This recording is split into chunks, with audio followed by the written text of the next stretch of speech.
เกยก็เตี้ยกับไก่กับข้าวเนี่ยกึดหยังก็ถึงบ่ออกเนาะกินหยังก็มันแยะไปหมดแล้วอีเนี่ยแต่มันจะมีเมนูสิ้นคิดทันเมนูที่ว่าแยะมาได้ก็กินบ่ไก่เหมือนกันนะนี่ไปผมจะปามันแยะมาแปลงให้กำวันนี้นี่อย่างเนาะต้มส้มจีนหมูง่ายมาง่ายตึกคะแนนมีจีนหมูเด้อเนาะแยะได้หมดอ่ะไปก่อนอื่นเลยนะเฮาไปเตรียมนี่ให้ก่อนให้เตรียมจีนเตรียมหยังให้กำกันว่าเตรียมจีนเตรียมหยังเสร็จหมดเรียบร้อยมันก็กำนี่เฮาก็ไปตั้งหม้อขางครับเนาะกำนั่นกันว่าน้ำมันเริ่มเดือดแล้วนะเฮาจะใส่กะปิกับอย่างมะขามเปียกครับเนาะกันว่ามะขามเปียกกับกะปิมันในเรียบร้อยมันก็กำนี่เฮาจะใส่อย่างใส่ข่าจะไข่แล้วก็ใบบักกิ้วครับเนาะแล้วก็เอาจีนหมูที่เฮาเตรียมไว้น่ะตัวโกนลงไปได้เลยกำนั่นกันว่าเฮาต้มไปสักจำลำแล้วนะมันถึงจะมีปวกมีฟองแน่นอนเฮาก็ตักขวางจ้อนขวางเหียมาแล้วก็เลี้ยงของการปรุงรสนี่เต้ก็บ่มียาหลายครับเนาะก็จะมีผงปรุงรสสูรสเกลือแล้วก็นี่เป็นพริกเดชตุ๊บพริกเดชดำครับเนาะหลังจากที่เฮาปรุงไว้เสร็จเรียบร้อยมันก็เฮาก็จะใส่บะเขือส้มบะเขือเทศแล้วก็เนี่ยหอมแดงหอมบัวนะแล้วก็กำนั่นก็ต้มไปสักจำลำเนี่ยประมาณ10-15นาทีก็พอครับเนาะกำนั่นก็ดับแก๊สปิดไฟอ้อยพักป้อมพักจีเหียแล้วก็สุดท้ายก็จะเป็นอย่างพริกแห้งทอดครับเนาะพริกแห้งจีบ้าเนาะกำอู้กำจ๋าในอู้บ่ไข่หม้อบ่ไข่ว้องนะมัน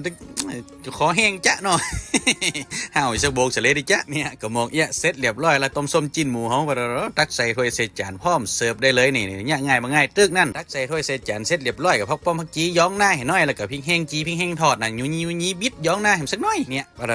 อย่างเหมาะบอกเลยนี่ต้มส้มจิ้นหมูเฮาวันนี้มาเอาให้น้อยก่อนบ่ไข่หม้อบ่ไข่ว้องเฮาวันนี้เนาะมาห่าวสักโบกเสร็จเลยผมมันถ้าจะบ่ได้ไว้สาพี่เคียงมาหลายวันจ๊ะ